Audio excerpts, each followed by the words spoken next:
Play অফের সমীকরণে খুলনা রাজশাহী লড়াই সম্ভাবনা আছে ঢাকারও। চলুন দেখে আসি বিস্তারিত video. Bangladesh premier league BPL এবারের আসরের প্রথম 3 পর্ব শেষ হয়েছে। সেখানে খেলা হয়েছে ঢাকা, সিলেট ও চট্টগ্রাম এই 3 ভেন্যুতেই। চট্টগ্রাম পূর্ব শেষে 2 দিনের বিরতি দিয়েই বিপিএল আবারও ফিরছে ঢাকা মিরপুর।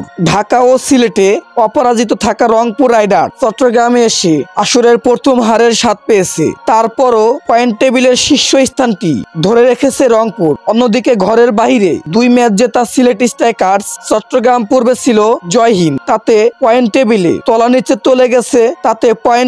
তলানিতে চলে গেছে সিলেট স্ট্রাইকার্স।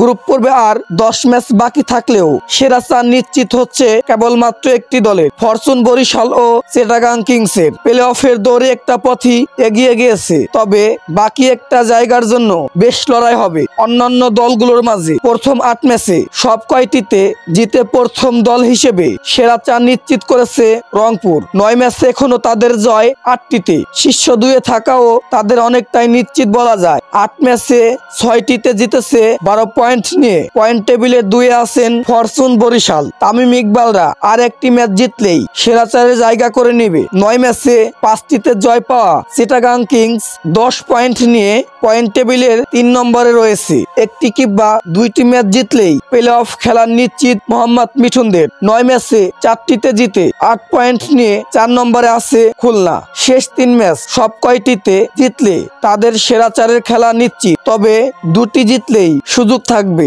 সেক্ষেত্রে অন্য দলের দিকে তাকিয়ে থাকতে হবে। 10 ম্যাচে 8 পয়েন্ট নিয়ে পয়েন্ট টেবিলে 5-এ থাকা রাজশাহীকে শেষ 2 ম্যাচ খেলতে হবে রংপুর ও সিলেটের বিপক্ষে। সেরা 4-এ খেলতে হলে রাজশাহীর এই 2 ম্যাচের জয়ের সঙ্গে রান রেট খুলনার চেয়েও এগিয়ে থাকতে হবে। 10 ম্যাচে 6 পয়েন্ট নিয়ে ঢাকার অবস্থান 6 নম্বরে। শেষ 2 ম্যাচে 2টিতে জিততে তাদের তাকিয়ে থাকতে হবে অন্যদের দিকে। যদিও রাজশাহী ও খুলনা তাদের বাকি সব কয়টি ম্যাচ হেরে যায়, তবে কেবল সুযোগ থাকবে ঢাকার। সিলেটের সেরা 4-এর সম্ভাবনা নেই বললেই চলে। 9 ম্যাচে 2টিতে জিতে 4 পয়েন্ট নিয়ে পয়েন্ট টেবিলের তলানিতে আছেন তারা।